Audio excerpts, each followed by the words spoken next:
where the Bucs are Super Bowl champions. And Tampa's defense handed Patrick Mahomes the worst defeat in his pro career with 2 interceptions and 3 sacks. Tom Brady won his 7th title in his first year in Tampa, was named Super Bowl MVP. Brady threw 3 touchdown passes to fellow Tampa first-timers Rob Gronkowski and Antonio Brown. Take a listen to the GOAT after the big win. Just great to see him, you know, big-time players making big-time plays. So just love what they did, what they added to the team. You know, Gronk's an unbelievable player, teammate, talent, work ethic, commitment, and AB is just, since he got here, he's just done everything the right way. So impressed by him, proud of him. It takes a lot of people for us to get to this point, and you know, we all have great support systems in place, and I think everyone should be celebrating them tonight. So, Acho, are you more impressed with the Bucs or disappointed in the Chiefs? Big dog, give credit where credit is due. Please do. Period. Like, right to me? To you. Oh, okay. Let's start here.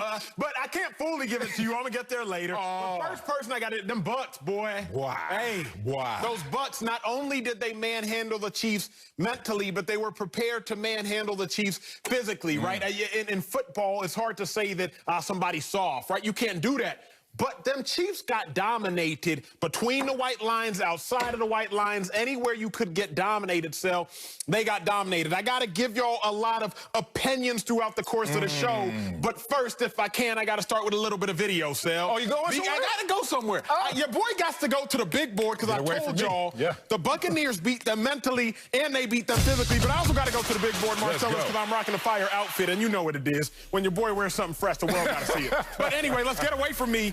And let's talk about these X's and Achos. Now, the first touchdown of the game, it really set the tempo because the first touchdown of the game, what happened is Rob Gronkowski's going to shake loose. Let's roll the tape, see how it happens. It's 3-on-2. The Chiefs could have played that 3, pass it off, but instead the 2 players left highlighted, Daniel Sorensen at the top, Rob Gronkowski. Daniel Sorensen, he has Gronk, man-to-man. But if you have Gronk, why are you looking at the run? Because he was deceived. The Bucs showed a play they hadn't shown. Even if he wouldn't have been looking at the run, Mike Evans is ready to pick off Sorensen just right there. An easy touchdown. So the Buccaneers get all the credit from me because they had you schemed out mentally, running a play you hadn't seen all season long. But even had they not beat you mentally, they also were ready to beat you physically with Mike Evans right there. So that's why I got to give the Bucs all the credit. Let me head back to the big board. No. You ain't headed back to the big board yet, Mr. Acho.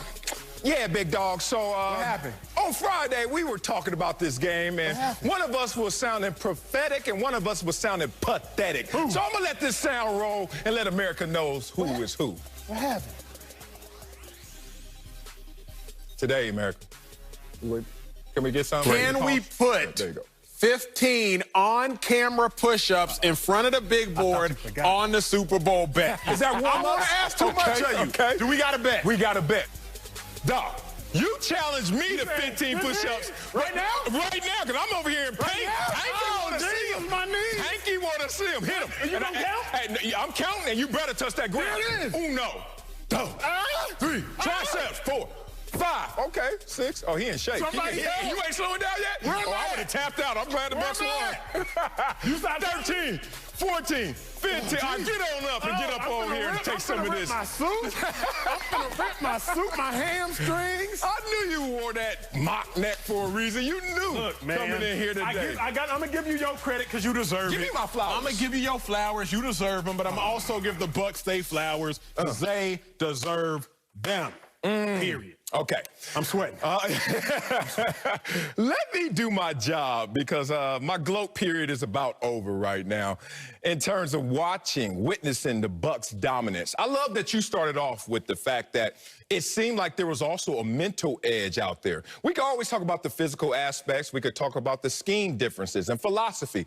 But I understand where you're going in terms of the mental toughness that was exhibited by the Bucs. I want to start there. Because a lot of times in our business, we don't like to say somebody got punked because no punks are out there. But when you have 2 tough guys and one of them, by his will, actually dominates the other one who has greater skill, I will do my job and say, yeah, y'all got punked. Now, on top of everything I saw those pads thumping once again. And the pads of the Tampa Bay Buccaneers is really the key indicator to their success. And that was the first thing I was listening to. I was watching that game. Forget the score. You know, they go out to 3 and out. Forget all that. I'm looking to say, who really wants it? In a game where everyone says they want it, who's going to show that they want it most? I saw it with the Tampa Bay Bucks. I'm impressed by the Tampa Bay Bucks because the fact is they faced adversity square in the face all year long, despite naysayers like Acho, despite naysayers like Nick Wrong, despite naysayers out there just telling them all year long, week 1 against the Saints, oh, man, y'all taking the L. Then you look at them in week 9, losing to this team, and week 12, and then all those moments where they could have just tapped out and said, you know what, we're talented, but we're just that close, but we're not close enough. They responded to that adversity. Let's talk about what I saw yesterday. I saw a team that focused on the day-to-day until it realized into ultimate success versus a team that was focused so much on ultimate success they forgot about the day-to-day. And that's the Tampa Bay Buccaneers versus the Kansas City Chiefs. The Chiefs all year long was playing with fire. And we thought it could never burn them. We saw in the postseason, they were still dominant. You kept telling me, oh, man, this team was just bored. How bored they looked yesterday. Oh, they looked bored about the third quarter when they realized this is an L, and we gonna take it. Let me give you a nugget or two. Impressed by the Bucks. Do you know that Tom Brady was just pressured on 4 of his 30 dropbacks?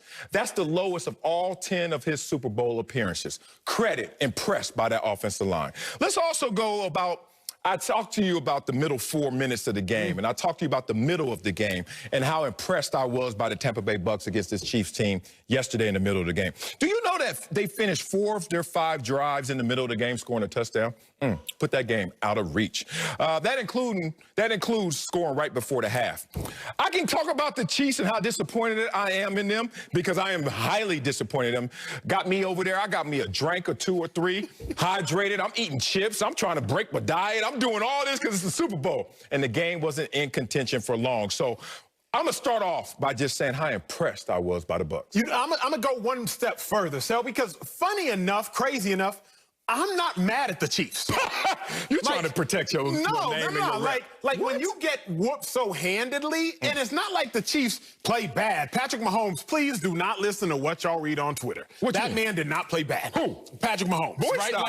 Like the Buccaneers came out there after getting embarrassed week 12. They completely changed the game plan. America's wondering, like, what do you mean they changed the game plan, Acho?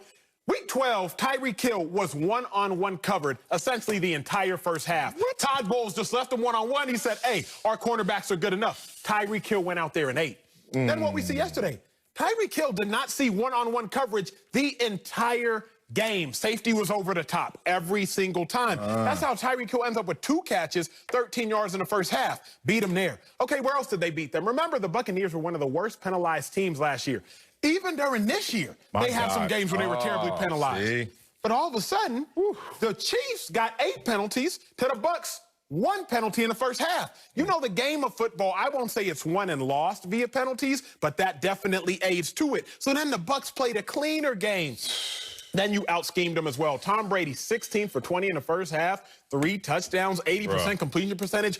Only time in Super Bowl history, 80% completion percentage, plus 3 touchdowns in the first half. I'm not going to lie, Sel. Like, I was shocked. And I was shocked not because I didn't read the warning signs. I was shocked because Tom Brady came out there and played like he hasn't played all postseason. I was shocked because the Chiefs came out there and they didn't necessarily lay an egg, but the Buccaneers just manhandled them. So I'm giving all credit to the Buccaneers more than I'm taking some away from the Chiefs. Oh, my God. In this binary world we live in, if you say one thing, people will just think that you're not even respecting the other side. Bruh, I'm so disappointed in the Chiefs. I started off saying how impressed I am with the Bucks because they had the victory. But in defeat, the Chiefs stunk up the place. Let's just, first of all, I'm washing dishes at the end of the third quarter. That lets you know that there's a problem right now because our Super Bowl party of 5, I'm sitting there looking at this game like this game's a wrap. You become background noise to me in that sense. It turned into more Tony Romo jokes that I was anticipating than watching the Chiefs go down there and get nothing for it. Let's talk about why I'm disappointed in the Chiefs. One thing is just their mentality. I was disappointed that they actually really lived through that mentality of, You know what? We're so good that when we want to turn it on, we could turn it on. We could hit the switch. Dog, we talked about it all year, and I just thought that they were going to be smarter than that. And they walked into a situation, just really thought, put our jerseys on the field, put our fast offense on the field. It's going to be 31 points before we blink. Oh, it was only 9 points. I'm mad at the Chiefs for not adjusting. Look, we saw the pressure on Patrick Mahomes. We knew that they came into this game with a beat-up offensive line. But Eric Bieniemy, Andy Reid, can you adjust? Can you please protect Patrick Mahomes, who was pressured on 29 of his 56 dropbacks, the most of any quarterback in Super Bowl history? So this is not something that we're sitting there in a gray area while we're witnessing it. This was extreme. This was like he has no time. He's under duress. Hey, you got a tight end outside of Travis Kelce. Why don't you keep them in a little bit? Hey, you got all these speedsters, and I understand that they're going out there with 2 deep safeties, and they're questioning, can you methodically go up and down the field?